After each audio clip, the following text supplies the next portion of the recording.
Hey, what's up guys, Nipa TV here, and it's just another progression video. It's the final day of my strength cycle week. Starting off, it's shoulders, and starting off we have the standing shoulder press. These feel great, I just gotta say, and I do this just like any other compound exercise, 5x5. I don't really go high volume on these, and I'm increasing the weight by 10 pounds. 145, and this is going to be only for the second set, and I don't need the belt quite yet.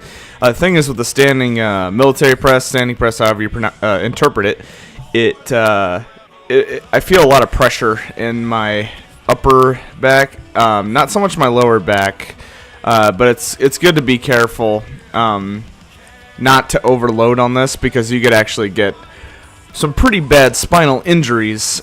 So now I'm bumping it up to 150, and this is where I'm gonna need the belt because of that spinal thing I was talking about a little earlier.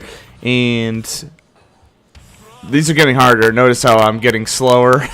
So yeah, maybe my placement should be better with my feet, but I don't know. I'm still pushing out, so looks fine to me. All right, seated shoulder press here. 70 pounds, not too heavy, because I'm doing high volume, and this is to build up all three heads of the shoulder, which could also carry over to my bench press. Also, it's just good for bodybuilding and health reasons to, because if you bench press, it's gonna focus on your anterior shoulders a lot, and which is why I don't have any isolation for anterior, because the bench press just does that on chest day.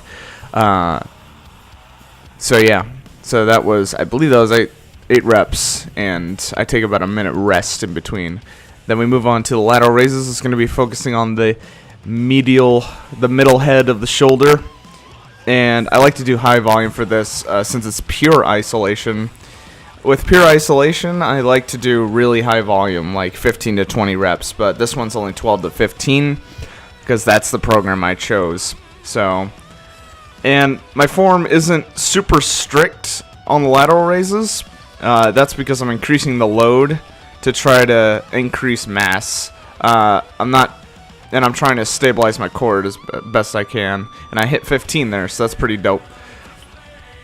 Then we move on to the face pulls, and lightweight on this as well, because I'm doing 8 to 12 for this. This is going to focus on the posterior shoulder. And as you can see, these eventually start to hurt, even with the lightweight, because it's tearing down that posterior shoulder head. And I'll do 3 sets of those. And then I move on to the second part of the day. I like to focus on 2 body parts per day, 2 or 3. So today's gonna be the forearms, and I like to work on my grip this day because it's kind of like a bodybuilding day. It's not really a strength. Like, yes, I do the standing military press, but mostly this is for bodybuilding part of the workout. And yeah, so this is gonna be the first. There's 2 different. There's the reverse forearm curl, and there's this one, and it just focuses on different parts of the forearm basically. And training the forearm is pretty important because it'll increase your deadlift and your grip, which is both important for the deadlift, and I would say pretty important for the bench press as well. So now we do the reverse, and I decrease the weight by 10, so down to 30. Same rep range, 2 times 20, with 30 seconds in between for a rest. And I'm not proud of this form here, which is why, like, by the 15th one, I tried to straighten out my form and slow down. You don't want to go fast like I was doing, so I will work on that next time. I'll go nice and slow. These videos are really helpful. Here's a farmer's walk, and I do this to failure, and I'm up to 145 pounds. You don't need straps for this. This is purely to build your grip, and these hurt a lot. I only do 2 laps, but you're holding on to 145 pounds as you're moving, so you have to stabilize your core, maintain your balance, and also have your grip stay on. Like near the end, my grip was just failing, and yeah, that's pretty much it. So thank you for watching this episode of Nipa TV, and we'll see you next time.